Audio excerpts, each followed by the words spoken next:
Hello friend, हम आए थे मार्केट माता रानी के लिए सामान लेने के लिए। नवरात्रि स्टार्ट होने वाले हैं ना कल से, क्योंकि आज अमावस्या है। अमावस्या वाले दिन वो ही खरीदारी होती है नवरात्रों की।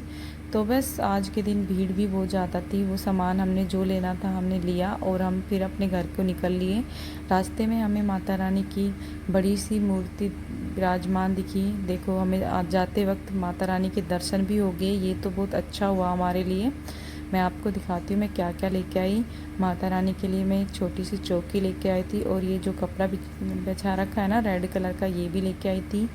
और जब हम अंगारी में भोग लगाते हैं ना, तो उसको पकड़ने के लिए एक बड़ा सा वो भी लेके आई थी मैं, कि आराम से लगा सकें और जले भी नहीं हाथ। और मिट्टी का दिया लेके आई थी मैं,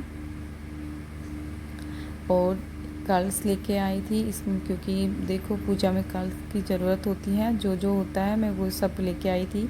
थोड़ा सा डेकोरेट था, ये अच्छा भी लग रहा था, इसलिए मैं यही लिया मैंने। और मेरे पास माता रानी की तस्वीर तो थी, लेकिन मूर्ति नहीं थी। तो यही था कि मैं की बार माता रानी की मूर्ति ही विराजमान करूं। तो इसलिए मैं माता रानी की मूर्ति लेके आई थी। और क्योंकि मुझे ना पूरा श्रृंगार करना था माता रानी का, तब मैंने मूर्ति ही खरीदी।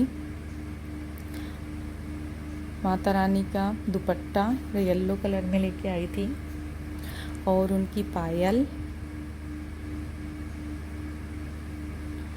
और उनके हाथों के केस देखो कितने प्यारे लग रहे हैं ना माता रानी के केस। देखते ही पसंद आ गए थे मुझे, तो इतने क्यूट से लग रहे हैं, कितने अच्छे लग रहे हैं ना।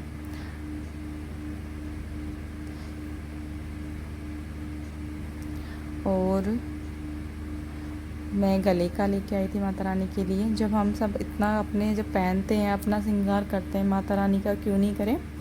तो बस उनकी रेड कलर की ड्रेस लेके आई थी मैं, और येलो कलर का कंट्रास्ट में दुपट्टा लेके आई थी। देखना जब मैं माता रानी को सजाऊंगी ना, तो कितनी सुंदर लगेगी हमारी माता रानी। बस तो और मुकुट लेके आई थी, कितना छोटा सा, कितना प्यारा लग रहा है ना मुकुट। मुझे तो देखते ही पसंद आ गया था। बहुत सुंदर सुंदर क्वालिटी थी, और बहुत सुंदर सुंदर चीज़ें थी वहाँ पे। और एक ही किताब है जो जिसमें हम 9 दिन पढ़ेंगे इसको, और ढेर सारी बत्ती है,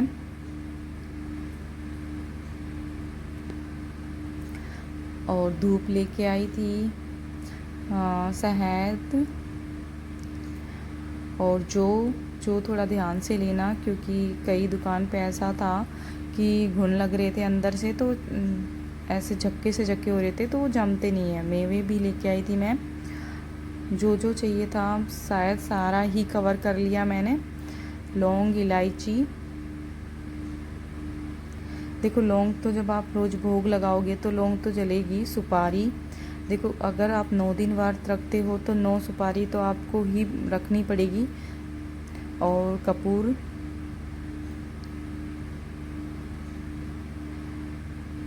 और धागा, और नारियल, इसके ऊपर रेड कपड़ा, या इसमें माता रानी का नाम लिखा था। देखो आप नारियल जब भी लेते हो ना, तो थोड़ा बजा के देखना चाहिए। जो पानी वाला नारियल है ना, हमें वो ही लेना है। इस बात का थोड़ा सा ध्यान देना होगा आपको। और गोला हमारा, मिश्री, क्योंकि थोड़ी ज़्यादा ही लिए, 9 दिन चलेगी। और पतासे माता रानी को अति प्रिय हैं, इसलिए भोग के लिए मैं पतासे भी लेके आई थी। और अब दिखाती हूँ मैं आपको, ये है आसन जिस पे हम बैठ के पूजा करेंगे। मेरे पास अभी तक मतलब आसन इतना अच्छा नहीं था, तो सोचा क्यों ना पहले अच्छा सा ख़रीद लूँ। और ये है गंगा जल। देखो आसन है ना, आपको एक बार में ही अच्छा ख़रीद लेना चाहिए, उसे बार बार नहीं बदलना चाहिए।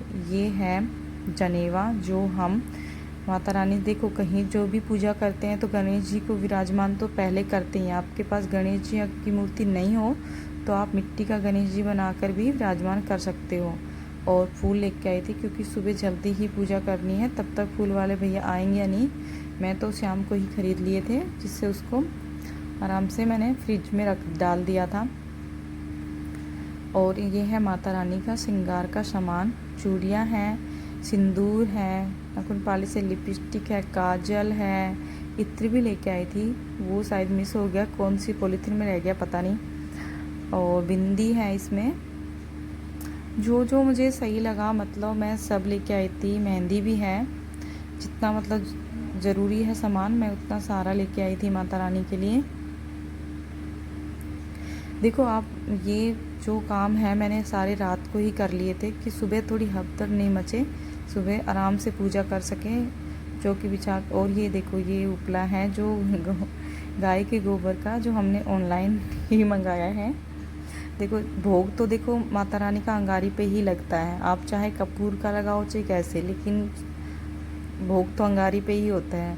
बस मैंने ये सारी चीज़ें तैयार कर ली थी, रात को ही डेकोरेट कर लिया था। देखो ज़्यादा कुछ नहीं किया, जितना मुझसे हुआ मैंने उतना किया। आपसे जितना होता है आप करो, भाई सबका अपना अपना होता है ना, जितना जिससे होता है उतना करो। बस मैं अभी विराजमान नहीं करूँगी, माता रानी को मैं कल पंचामृत से अभिषेक करके फिर चौकी पर विराजमान करूँगी। और माता रानी का ध्यान रखना होगा कि वस्त्र को कभी भी वॉश नहीं करते, और कोई भी भगवान जी हो उनके कपड़ों को कभी भी धोते नहीं हैं, उनको झाड़ कर रख देते हैं।